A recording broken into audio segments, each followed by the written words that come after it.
Today we're going over body armor levels. We're going to talk about all those confusing NIJ numbers and which one is right for you. First, I'd like to talk about the NIJ, which is the National Institute of Justice. This is the governing body who sets the standards by which companies like us manufacture body armor. Now, they measure it in 3 different ways: ballistics, velocity, backface deformation. Ballistics being the type of round used, velocity is the feet per second in which that round is traveling, and backface deformation, which is the trauma that is caused after the round hits the plate. Level 3A, this is your pistol rated armor. This will basically take 44 Magnum and any other round underneath it, 9mm, 45, you name it. So this is kind of like your daily driver. You can take it with you anywhere. Nobody's gonna really notice you got it.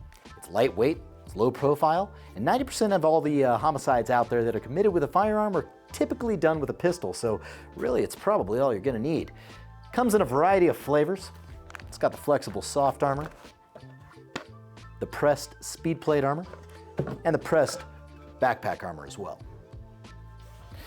Level 3, this is our introduction into the rifle-rated realm of the NIJ, and this will stop 308 55 grain FMJ out of an AR-15, 7.62x39 out of an AK, and all the other subsequent pistol rounds as well. This is like your boat.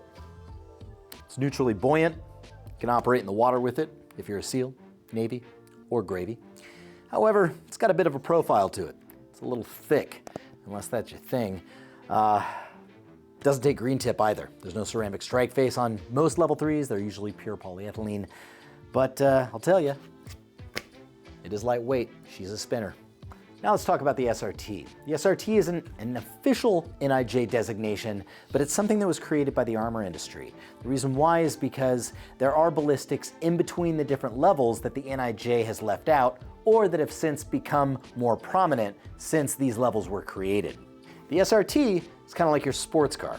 It's high performance, it's low weight, and it's low profile. So if you're into moving fast and in a tactical environment and you want to stop the majority of rifle threats out there, this is what you're going to want. The SRT comes in 3 different variants, at least from us. We manufacture one with a ceramic strike face that will stop the green tip out of an AR-15 and the AK-47 round and all the subsequent pistol rounds underneath it.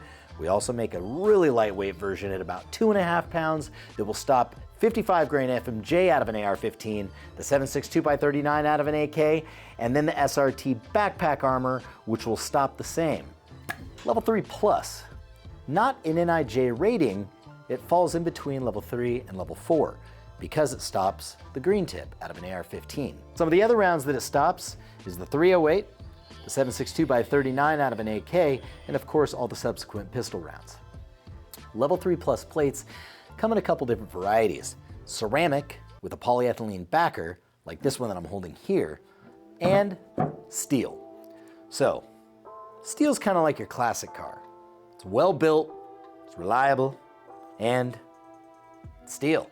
Some of the cons of level 3 plus is they can be a little bit heavier, especially with the steel. However, you can take multiple shots with it, and honestly, the backface signature, the backface deformation after this gets shot, so much better than any of the other plates on the menu.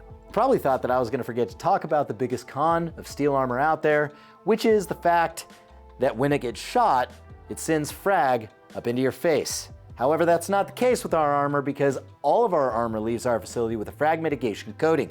Unfortunately, our competition, many of our competition, will sell you armor without this frag mitigation coating or with the option to get it without the frag mitigation coating, which I will just say right here on the internet is probably the most irresponsible thing that any armor company can do. We will never allow any armor to leave our facility without a fragmentation mitigation coating on it. The final, the level 4. This is the 30-06 armor piercing plate. This stops 30-06 AP and everything underneath it. 55 grain FMJ, 7.62x39, 300 Win Mag, 6.5 Creedmoor, 338 not that one, not that one. All the subsequent pistol rounds, 44 Magnum and everything underneath it. This is your tank. This is the big kahuna. So the cons of a level 4 plate is it's typically going to be pretty heavy if you get an affordable plate. If you pay the premium, you can get it a lot lighter. The pro is, this thing will stop everything under the sun.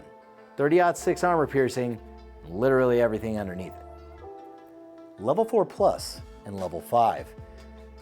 These are designations that some armor companies will tell you they have. They really don't exist in its marketing tactics, so don't fall for it. With all these levels of body armor for you to choose from, which one is right for you? Well, you can watch this video right here, where armor experts, like ourselves, will tell you which ones we like the best, and more importantly, which ones we don't.